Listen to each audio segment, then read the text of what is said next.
Salut les KTI, j'espère que vous allez bien. On se retrouve pour parler de Boruto avec le chapitre 60 qui va paraître le 20 juillet 2021. Et dans cette vidéo, on va parler du personnage de Sasuke, absent depuis quelques chapitres, notamment depuis le chapitre 56. Si vous souhaitez obtenir différentes informations en rapport avec les différents chapitres de l'œuvre Boruto, comme le chapitre 60 avec des images inédites, n'hésitez pas à aller jeter un œil à ma description, le lien de mon serveur Discord Manga News s'y trouve. Vous pourrez parler avec ma communauté et moi-même tout en participant à différents concours en rapport avec le manga pour remporter des lots comme des figurines derrière moi, des tomes manga au choix. Ça va dépendre du concours, des conditions ainsi que du choix du vainqueur pour choisir son propre lot. Il y a également une nouveauté sur mon Discord, la catégorie info animé. Vous pourrez trouver tous les animés que vous recherchez, notamment son type, est-ce que c'est un animé plutôt dans la romance, un animé d'action ou un animé plutôt de mystère. Vous trouverez tout dans cette catégorie-là, ainsi que quelques extraits afin de vous donner un aperçu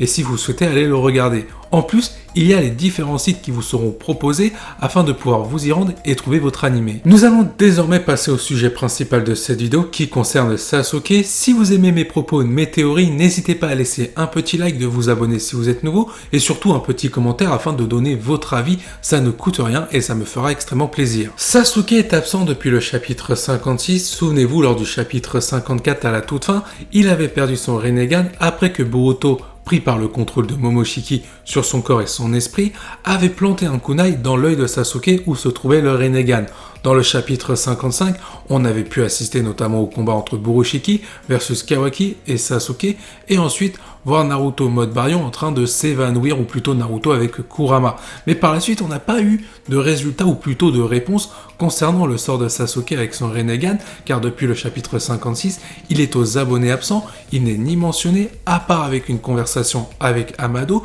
comme quoi il a discuté avec lui, mais sinon à part ça, il n'est pas apparu. On peut du coup émettre une hypothèse où se trouve Sasuke. Il peut très bien se trouver dans un laboratoire de Konoha, en compagnie de Tsunade, Sakura et pourquoi pas Amado, car comme je l'ai dit précédemment, il a stipulé à Naruto que Sasuke était venu le voir pour discuter avec lui, et on se doute bien que ce n'est pas pour prendre un petit café ou des gâteaux apéritifs. On sait, au vu des derniers événements dans les chapitres qui se sont produits comme le 57, 58 et 59, que le personnage d'Eda et Daemon possède des pupilles modifiées, le Senringan, grâce au personnage d'Amado qui en est le concepteur, et on sait qu'Amado, grâce au chapitre 57 de la part d'Eda, qu'Amado possède des pupilles modifiées. Et il n'est pas impossible qu'Amado ait parlé à Sasuke de ses prouesses techniques en termes de conception de cyborg, mais de façon beaucoup plus détaillée par rapport à Naruto, où il lui avait seulement dit qu'il avait conçu des cyborgs comme Kajin Koji. Peut-être qu'avec Sasuke, Amado a proposé de créer une pupille spécifique ressemblant au Rinnegan. Ce serait très bizarre en termes de connaissances, mais peut-être que Sasuke va accepter la proposition d'Amado, ou alors la refuser, se doutant de quelque chose de bizarre. Si on regarde bien les actions d'Amado, il est plutôt malin. Il essaye de se rendre utile pour tout le monde afin de tenir tout le monde dans sa poche. Par exemple, avec le cas de Naruto, il propose un traitement à Boruto pour que celui-ci soit stoppé dans sa transformation en Otsutsuki, mais le problème maintenant, surtout par rapport à Sumire qui est en train de découvrir les actions d'Amado envers Kawaki, elle peut aller se plaindre à Naruto, mais Naruto ne pourra pas exclure Amado, car sinon celui-ci va lui dire très clairement: si tu m'exclus, Boruto est condamné par rapport à Momoshiki. Par conséquent, Amado tenant Naruto par rapport au traitement proposé envers Boruto, il tient également Boruto, c'est logique, mais il tient aussi Kawaki par rapport à la faiblesse de ce dernier, son obsession à vouloir protéger Naruto. C'est pour ça qu'Amado en a profité pour faire la proposition de lui faire récupérer le Kama, comme par hasard sans risque de récupérer Ishiki Otsutsuki également. Maintenant, Sumire, comme on l'a vu dans le chapitre 59, commence à douter des propos d'Amado. D'un autre côté,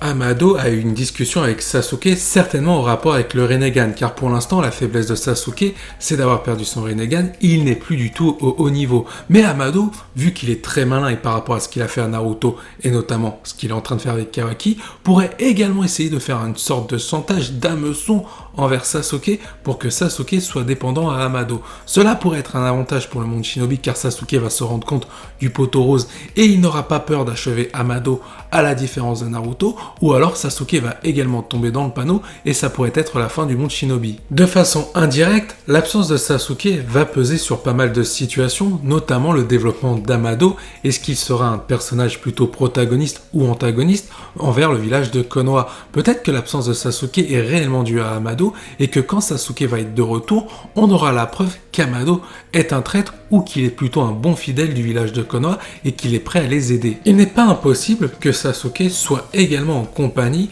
de Sakura et Tsunade, comme je l'ai dit en début de vidéo, mais cette fois-ci, il n'y aura pas Amado. Sakura et Tsunade, par rapport à leur connaissance sur la médecine, pourraient venir en aide à Sasuke pour qu'il puisse récupérer un œil plutôt compétitif, peut-être le Rinnegan ou un Sharingan, car il faut bien comprendre que si Sasuke récupère un œil lambda, étant un Uchiwa, il pourra l'éveiller de nouveau en Sharingan. Une situation comme celle-ci aurait beaucoup d'avantages. Le fait de remettre en avant le personnage de Tsunade, qu'on n'a pas réellement vu dans le manga car elle n'est pas apparue, mais qu'on a vu dans l'anime. Alors pourquoi pas la réintroduire dans le manga en la faisant développer tout en montrant ses connaissances, et aussi le personnage de Sakura qui pourrait être remis en avant au travers de sa relation avec Sasuke et notamment de sa sensei, c'est-à-dire Tsunade, qui lui a tout appris. En plus, comme on l'a vu dans le manga, il y a l'histoire du Byakugan, la marque qui se trouve sur la tête de Sakura et Tsunade, qui serait une marque plutôt ancienne qui appartiendrait à l'époque des Otsutsuki, et c'est une intrigue qu'il faut développer, et peut-être que Kishimoto va prendre cette voie-là avec l'absence de Sasuke pour pouvoir développer à côté Sakura, Tsunade, et peut-être un Sasuke qui va récolter des informations en secret. En termes de caractéristiques pour le personnage de Sasuke, le fait qu'il soit en présence des personnages de Tsunade et Sakura, elle pourrait lui faire greffer un nouveau bras possédant des cellules d'Hashirama, ce qui pourrait permettre à Sasuke de récupérer un nouveau Rinnegan, et pourquoi pas les deux, pour qu'il soit à son plein potentiel. Si tu as compris mon raisonnement, on va se retrouver avec un Sasuke qui pourrait avoir récupéré un œil lambda, qu'il va pouvoir transformer en Sharingan, ainsi qu'avec un nouveau bras qui va lui permettre, grâce aux cellules d'Hashirama, non pas de récupérer un Rinnegan, mais deux Rinnegan qui pourraient lui faire mettre une mise en avant très belle dans le manga Boruto, comme Naruto en mode Baryon, comme ça les deux sont à égalité en termes de rivalité, et Kishimoto l'a annoncé, Sasuke aurait également quelque chose comme Naruto a eu avec le mode Baryon. Malheureusement, qui dit développement final tardif pour Sasuke dit potentielle mort au travers peut-être d'un sacrifice pour pouvoir sauver sa fille Sarada ou alors son élève Boruto.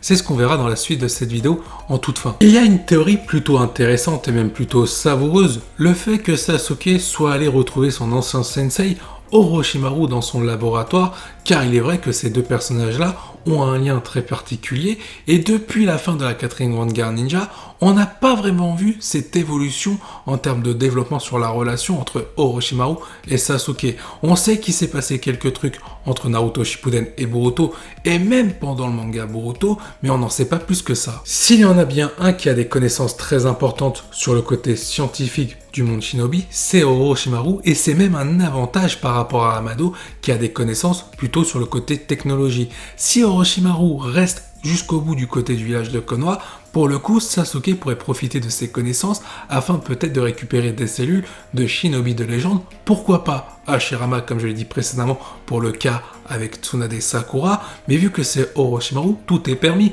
pourquoi pas revoir la marque maudite améliorée, à nouveau greffée chez Sasuke. Évidemment, qui dit potentiel retour de la marque maudite, mais cette fois-ci évoluée pour qu'elle soit parfaite, Sasuke n'aurait pas les contraintes qu'on a connues dans Naruto et Naruto Shippuden, c'est-à-dire l'augmentation d'agressivité, la haine, ainsi qu'une transformation physique plutôt hideuse, il n'aurait que le gain de puissance ainsi qu'une agilité beaucoup plus accrue. Tout à l'heure, j'ai parlé de cellules d'Hashirama que pourrait offrir Orochimaru envers Sasuke. Il n'est pas impossible, pour faire un rebondissement assez intéressant de la part de Kishimoto, qu'Orochimaru possède des cellules venant de personnes appartenant au clan Uchiwa, et pourquoi pas Shisui ou alors même Itachi pour pouvoir les greffer sur le corps de Sasuke. Ça amènerait un power-up très intéressant et surtout ça lierait l'histoire du clan Uchiwa pour Sasuke qui serait peut-être encore en quête de questions ainsi que de réponses pour répondre à ces fameuses questions. Surtout qu'il y a une information officielle qui est tombée il y a moins d'une semaine de la part de Kishimoto. Il a confirmé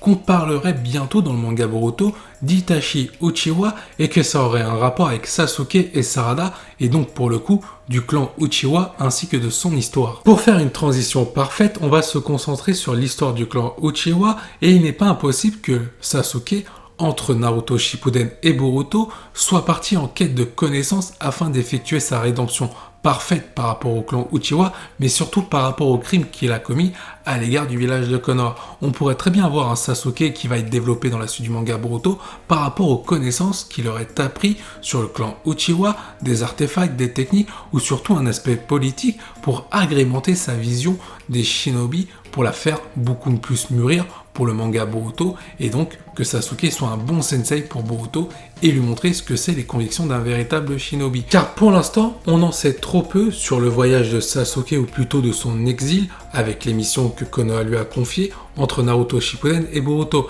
Il n'est pas impossible, si on regarde bien l'archétype du manga Boruto, que Naruto, par rapport à sa symbiose avec Kurama, ce soit logique qu'il ait développé le mode Baryon. Mais pour Sasuke, ce qui le caractérise, c'est ses capacités de stratégie, d'analyse et surtout de génie du combat en tant qu'Uchiwa. Il n'est pas impossible qu'il développe un power-up par rapport aux connaissances qu'il a acquis sur l'histoire du clan Uchiwa, peut-être un nouveau Susanoo ou alors une pupille évoluée du Sharingan au-dessus du Mangekyo. De plus, faire un développement comme ça pour Sasuke, ça permettrait de rajouter de la mythologie à l'œuvre de Naruto dans son ensemble, que ce soit Naruto, Naruto Shippuden ou encore Boruto, concernant le personnage de Sasuke, et en plus de développer le personnage de Sarada, car Sasuke, par rapport à ce qu'il a acquis, pourrait faire un héritage envers Sarada sur le clan des Uchiwa, et notamment un très bel héritage par rapport à des artefacts, des caractéristiques que pourrait développer Sarada et non Sasuke. Il y a aussi une fameuse question auquel se pose la communauté: où se trouve désormais l'épée de Totsuka et le miroir de Yata que possédait Itachi avant de mourir?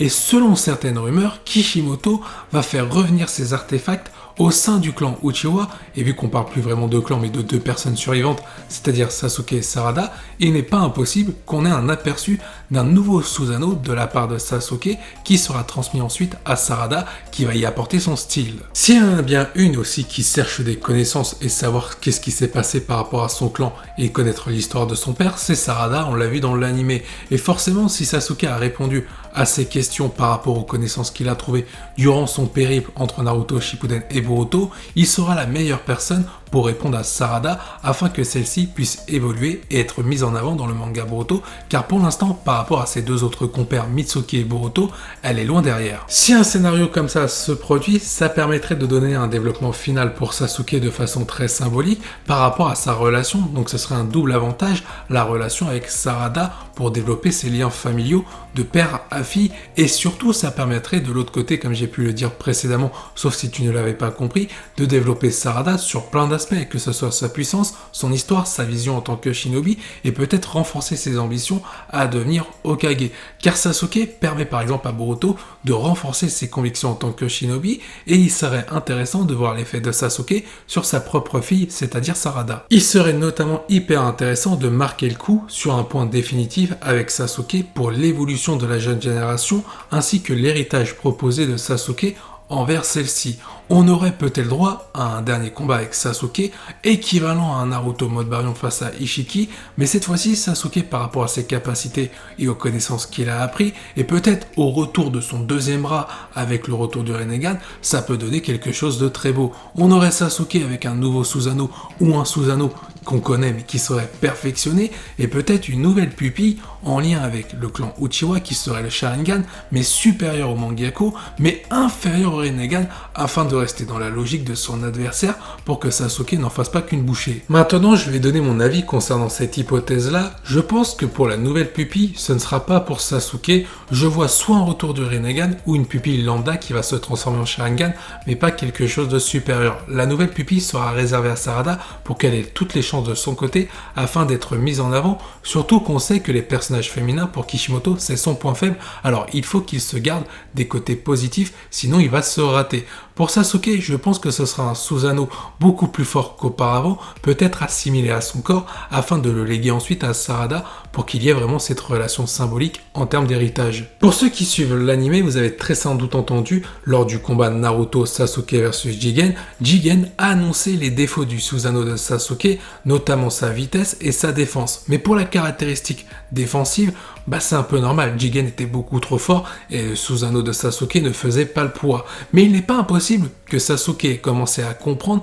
comment faut faire pour l'améliorer, et Sasuke, vu que c'est un génie en tant que Uchiwa et surtout Shinobi, il pourrait très bien faire fusionner le Susanoo pour l'adapter sur son corps. On aurait l'agilité de Sasuke pour le Susanoo, la défense du Susanoo pour le corps de Sasuke, ainsi que sa capacité offensive, ce qui donnerait un adversaire redoutable pour les adversaires de Sasuke. On va conclure cette vidéo avec le dernier point, un sacrifice de Sasuke, car qui dit remise en avant d'un personnage dans l'œuvre de Naruto dans sa globalité, ainsi que Boruto inclus, dit potentiellement une mort qui va suivre. Par exemple, Asuma qui a été mis en avant face à Hidan, il a fini par succomber. C'était le même cas pour notre triste Jiraiya. Pour parler d'une potentielle mort des deux shinobi légendaires, Naruto et Sasuke, je ne pense pas que Naruto va mourir, et pour moi ça a été confirmé à 100% à partir du moment où c'était Kurama qui est mort par rapport au mode Baryon. Par contre, concernant Sasuke, j'ai envie d'y croire qu'il ne va pas mourir, et qu'en réalité, depuis le début, lors du chapitre 1, par rapport à Boruto qui porte les vêtements et le katana de Sasuke, nous faisant croire à la mort de Sasuke, que celui-ci en réalité n'est pas mort, et que c'est un côté marketing pour que le manga soit suivi ou que l'anime soit regardé. Par contre, il y a quand même des possibilités, notamment par rapport à Daemon. Si on regarde bien la capacité de Daemon qui est plutôt cheatée, elle lui permet de devenir beaucoup plus fort, d'intensifier sa puissance par rapport à son adversaire qui aura une haine à le tuer. Plus la haine de l'adversaire est puissante, plus Daemon devient plus fort. Donc ça voudrait dire que l'adversaire idéal de Daemon, ce n'est autre que Sasuke Uchiwa, donc ça ne sent pas très bon pour Sasuke s'il était amené à affronter Daemon. Il faut plutôt un adversaire comme Code Ueda pour Sasuke s'il veut rester 100% en vie. Maintenant, je pense pas que Sasuke se fera tuer au combat, car on parle quand même de Sasuke, un personnage qu'on suit depuis Naruto et Naruto Shippuden, et je pense pas que Kishimoto voudra lui faire une mort plutôt bâclée si Sasuke devait mourir. Je le vois plus se sacrifier en cas de mort pour sauver sa fille Sarada ou encore son élève Boruto, et pourquoi pas les deux pour faire une double symbolique. Mais pour qu'il y ait une symbolique de Sarada avec Sasuke ou encore de Boruto avec Sasuke, il faut du développement cohérent. Il faut donc développer la relation entre père et fille pour Sarada Sasuke et élève sensei par rapport à cette relation entre Boruto et Sasuke, mais qui est supérieure à une relation élève-sensei, comme je l'ai cité précédemment, car on parle de Sasuke, qui est le rival de Naruto, qui entraîne le fils de son rival, donc Boruto. Donc il faut vraiment un développement très intéressant. On parle d'héritage familial d'un côté pour Sarada, et de l'autre côté, on parle d'héritage en tant que shinobi pour Boruto. Et sur ces deux aspects-là, on doit avoir un développement très puissant et surtout émotionnel. Tout à l'heure, j'ai parlé d'un Sasuke qui aurait la forme d'un Susanoo par rapport à l'armure qu'il pourrait avoir en tant qu'aura. Et pourquoi pas voir un Sasuke pour se sacrifier avec l'armure de Susanoo pour parer une attaque et peut-être la renvoyer avant de succomber à ses blessures. Surtout qu'on l'a vu dans l'anime Boruto, il n'a pas hésité à plusieurs reprises de se mettre au travers d'une attaque avec son armure de Susanoo. Bon, il y avait Kurama aussi à ce moment-là, mais peut-être que cette fois-ci, le fait qu'il n'y ait pas Kurama, Sasuke sera exposé à une mort suite à l'attaque qu'il va subir. Du coup, si on rejoint l'aspect symbolique et si tu as compris, le fait d'avoir un Sasuke en mode Susanoo face à Sarada et Boruto et le voyant se tuer pour les sauver, ça peut être très fort émotionnellement et faire évoluer Sarada par rapport à ses pupilles, c'est-à-dire le Sharingan qui pourrait se transformer en Mangako ou quelque chose de supérieur pour amener de l'inédit et de l'originalité. Ça permettrait de donner un intérêt au personnage et surtout pour Boruto de renforcer ses convictions en tant que shinobi, car il voit un véritable shinobi se sacrifier pour ce qu'il aime. Les amis, la vidéo se termine ici, j'espère qu'elle vous a plu, n'hésitez pas à liker, de vous abonner et de donner votre avis en commentaire par rapport aux différentes théories que je vous ai proposées. Sur ce, je vous dis à la prochaine, portez-vous bien, salut les KT.